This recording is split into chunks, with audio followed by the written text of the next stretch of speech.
high value men and what they look for in women. So when we talk about a high value man, this is in regards to majorly two things.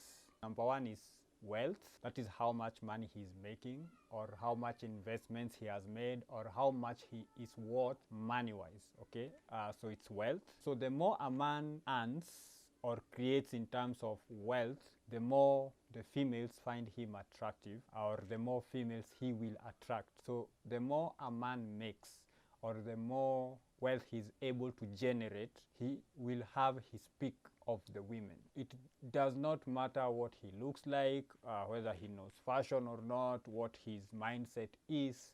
Sometimes, in the extreme, it does not even matter what his behavior is, because he will always find women.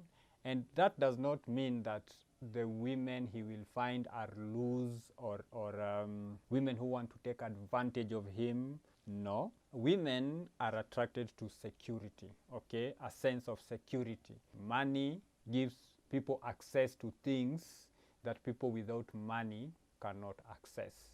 Sawa sawa. The second thing, when I think about a man of value or a high value man, I think about vision. What is his vision for his life? What are his plans for his life? The plans for his family. What is the vision? It starts from the personal before it goes to the other people. So what are his plans for his life? A man who has hope for tomorrow and even has a roadmap on how to get there. So men, and especially high value men, want a woman who can submit to them. Submission is simply yielding to governance or authority. Okay? Men submit every day. Women submit every day. For example, I am a man. I am employed somewhere. I have to submit to the authority of my boss.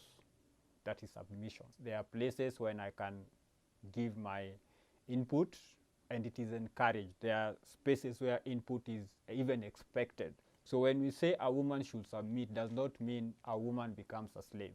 There will be spaces and scenarios in which their input will not only be needed, but be critical and crucial. Submission is not forced. You submit because you want to. You consent. You say, I agree to abide by your authority because I am your wife.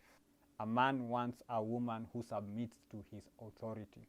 So why submission? Why should women submit? Because number one, men live in a very competitive world. Competition out here is so fierce that a man cannot also come into his home to compete.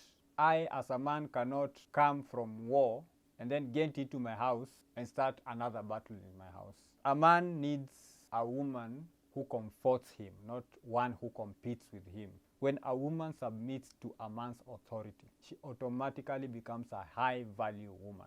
Okay? It does not matter whether she is the CEO of a Fortune 500 company or she is Mama Mboga. It does not matter. So the outside world cannot be a battlefield and also the house be another battlefield. So let's see what other thing makes or what men generally look for in a woman, and especially those men we call men of value or high value men. Beauty. We cannot ignore beauty. Here in Kenya we have a saying that says, "Mwanaume ni wallet." A man is his wallet. What is inside his wallet? So a man is money. A woman is her behavior, how she treats men and women and children makes her attractive.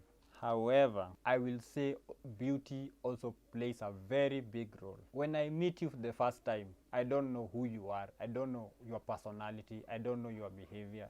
The thing that will attract me to you is the physical appearance. So if that one is off, then as a woman you may not land the man of your dreams because you let go of yourself, because you believed the propaganda that is propagated out here that beauty does not matter, that beauty is shallow. Look at men. When you see a man, at least you can tell his wealth maybe by the kind of car he's driving or maybe the way he is dressing. So telling a wealthy person is easier than telling a good personality, because a good personality takes time for you to know this person, to know what they like, what they do not like, to see them interacting with other people. But what will attract a man, the first point of attraction is what they see. We are visual creatures. So take time to work out, okay? Take time to look good, to dress nice, to smell nice, okay? However, if you do not want to attract men, let go of yourself. Smell like a pigsty, all those things. Let your nose hairs hang and all those things. And for sure, a man will have to work extra hard to find you attractive.